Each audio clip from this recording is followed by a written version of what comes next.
Modi surname मानहानि case में कांग्रेस से वरिष्ठ नेता राहुल गांधी को राहत तो मिल चुकी है, लेकिन सदस्यता उनकी अब तक बहाल नहीं हुई है। और सदस्यता बहाली को लेकर अभी देखा जाए तो कांग्रेस की तरफ से कई अहम दांवपेच खेले जा रहे हैं। चिट्ठी लिखी जा रही है लोकसभा अध्यक्ष को, तो वहीं उन्हें फोन भी किया जा रहा है कि लोकसभा अध्यक्ष इस मामले में जल्द से जल्द अहम फैसला सुनाए, राहुल गांधी की सदस्यता को बहाल करें, जिससे कि वह सदन में अपनी बात रख सके। इसी बीच देखा जाए तो अब राहुल गांधी की सदस्यता बहाली को लेकर यहां पर अब मांग जारी है और एक चिट्ठी लिखी गई है लोकसभा अध्यक्ष को। कांग्रेस नेता अधीर रंजन चौधरी ने अब अहम दावे कर दिए हैं। नमस्कार, मैं प्रांशी राठौर और आप देख रहे हैं नेक्स्ट 9 न्यूज। दरअसल आपको बता दें कि साल 2019 में राहुल गांधी ने मोदी सरनेम पर टिप्पणी की और उस मामले पर फैसला सुनाया सूरत की सेशन कोर्ट ने 4 सालों के बाद। राहुल गांधी को 2 साल तक के लिए दोषी करार किया गया और राहुल गांधी ने अपनी याचिका दायर की सेशन कोर्ट में। हालांकि उन्हें राहत नहीं मिली। गुजरात हाई कोर्ट तक ये मामला पहुंचा, उन्हें राहत नहीं मिली, जिसके बाद वह सुप्रीम कोर्ट पहुंचे और सुप्रीम कोर्ट ने उनकी सजा पर रोक लगा दी है, स्टे लगा दिया गया है उनकी सजा पर। अब राहुल गांधी की सदस्यता बहाल की जाएगी लोकसभा स्पीकर की तरफ से। ऐसे में कांग्रेस से वरिष्ठ नेता अधीर रंजन चौधरी डंके की चोट पर अपनी बात रख रहे हैं। उनका कहना साफ तौर पर रहा है कि उन्होंने चिट्ठी लिखी है, उन्होंने मिलने का समय तक मांगा है ओम बिरला से। दरअसल आपको बता दें कि अब यहां पर उनका कहना साफ तौर पर रहा है, बहाली की मांग वाला पत्र सौंपा गया है। उनका कहना यह भी रहा, ये अफसोसजनक है कि लोकसभा सचिवालय राहुल गांधी की सदस्यता को उसी तत्परता से बहाल नहीं कर रहा जिस तत्परता से उनकी सदस्यता को रद्द किया गया था जब सूरत की सेशन कोर्ट ने उन्हें 2 साल तक के लिए दोषी करार कर दिया और ठीक दूसरे ही दिन 24 मार्च के दिन उनकी सदस्यता रद्द कर दी गई। तो उस लिहाज से यहाँ पर फैसला नहीं लिया जा रहा है। वही सूत्रों के मुताबिक कहा जा रहा है कि अब जल्द से जल्द लोकसभा अध्यक्ष इस मामले में फैसला सुना सकते हैं।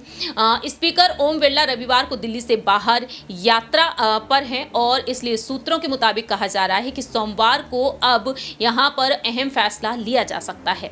तो अब यहाँ पर शीर्ष अदालत का आदेश आने के तुरंत बाद ओम बिरला से मुलाकात हो सकती है। उनसे गांधी की सदस्यता बहाल का आग्रह जिस तरीके से उनके लिए किया जा रहा है राहुल गांधी के लिए, तो ऐसे में अब यहां पर ओम बिरला क्या कुछ अहम फैसला सुनाएंगे ये तो वक्त के साथ साथ पता चलेगा। लेकिन कोर्ट के आदेशों का इंतजार किया जा रहा है। कोर्ट जिस तरीके से यहां पर सर्टिफिकेट देगा इस मामले में उनकी कॉपी लोकसभा सचिवालय पर पहुंचना बेहद जरूरी है और जब वह कॉपी पहुंच जाएंगी तब यहां पर अध्यक्ष अपना फैसला सुनाएंगे। ऐसे में अधीर रंजन चौधरी ने और भी अहम दावे किए हैं। क्या कुछ कहते हैं, सुनिए जरा।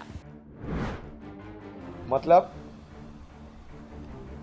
सर्वोच्च न्यायालय ये कह रहे हैं कि राहुल गांधी जी को जो कन्विक्शन उनके ऊपर लगे हुए थे वो स्टे कर दिया गया। इसका मतलब क्या होते हैं, दोबारा उनको वापस सदन की कामकाज में भाग लेने की अवसर मिल जाते हैं।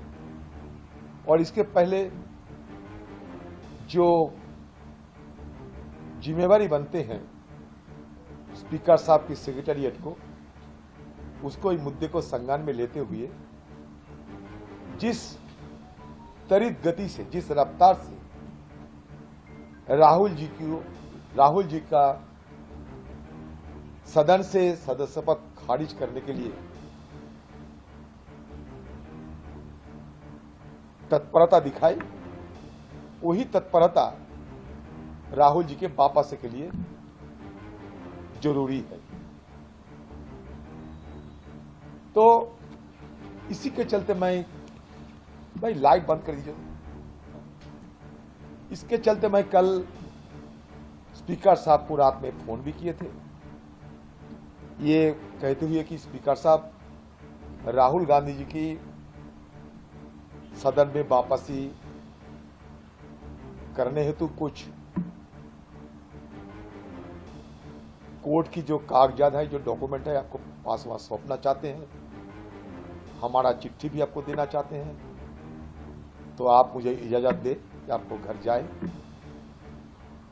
तो स्पीकर साहब ने मुझे सलाह दिए थे कि आज नहीं, मैं कल आपसे बात करेंगे, कल आप मुझे फोन करेंगे।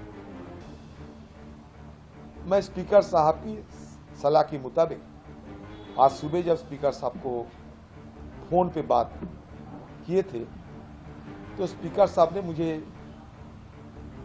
ये नसीहत दी कि आप सेक्रेटरी जनरल से बात करके उनकी दफ्तर में ही ये सारे कागजात सौंप दीजिए। मैं सेक्रेटरी जनरल को फोन की। सेक्रेटरी जनरल की तर्क ये है कि आज तो मेरा दफ्तर बंद है, तो मैंने कहा कि ये चिट्ठी मैं आपको दूं या स्पीकर साहब को? तो सेक्रेटरी जनरल कहते हैं कि स्पीकर साहब को ही दे दीजिए और स्पीकर साहब की दफ्तर होते हुए मेरे पास आ जाएंगे। तो मैंने कहा कि आप एक काम कीजिए, कम से कम रिसीव तो करा लो। तो कहते कि छुट्टी का दिन है। मैं छुट्टी का दिन है तो क्या है, वही अगर इमरजेंसी कामकाज की सवाल पैदा होते तो सदन में चिट्ठी रिसीव करने का तो जरूर व्यवस्था होना चाहिए। कहते कि हाँ वो व्यवस्था है, डाक व्यवस्था है, आप डाक में किसी व्यक्ति को भेज दीजिए, मैं डाक को कह देते हैं कि आपको चिट्ठी रिसीव करने के लिए।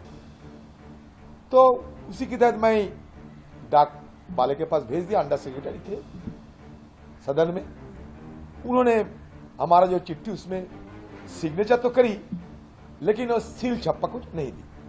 तो मैं एक के बाद एक आप लोगों को सारे हमारे जो पास कागजात है सारे दिखाते रहूंगा। हमारा सदन चले और सदन में राहुल गांधी जी वापस आए। जब राहुल गांधी जी कोर्ट से जब राहुल गांधी जी को राहत मिल चुके हैं, तब किसी वजह से उनके लिए सदन में आने में कोई दिक्कत ना हो, यही हमारा गुजारिश कहिए, दरखास्त कहिए स्पीकर साहब और दफ्तर पे है, उन दफ्तर से है। आपने सुना, उनका कहना साफ तौर पर रहा है कि कोर्ट के आदेश भी आ चुके हैं। अब यहाँ पर लोकसभा अध्यक्ष ओम बिरला जी के फैसले का इंतजार किया जा रहा है। उन्होंने उनसे मिलने का समय भी मांगा है। देखना होगा कि आखिरकार यहाँ पर जो फोन पर उनकी बातचीत हुई है, सजा पर रोक लगाने को लेकर यहाँ पर जो फैसला सुना दिया गया है सुप्रीम कोर्ट की तरफ से, तो ओम बिरला राहुल गांधी की सदस्यता को बहाल करते हैं या फिर नहीं, ये वक्त के साथ साथ पता चलेगा।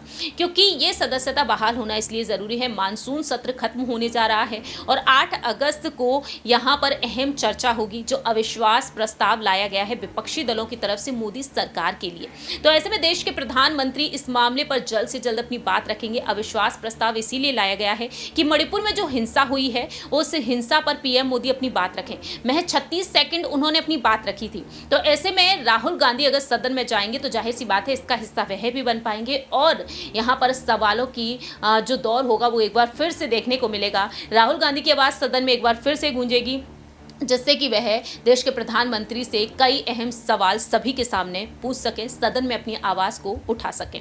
अब देखते हैं कि 8 अगस्त से पहले राहुल गांधी की सदस्यता बहाल होती है या फिर नहीं। इस खास रिपोर्ट में इतना ही। तब तक के लिए आप देखते रहिए नेक्स्ट 9 न्यूज़।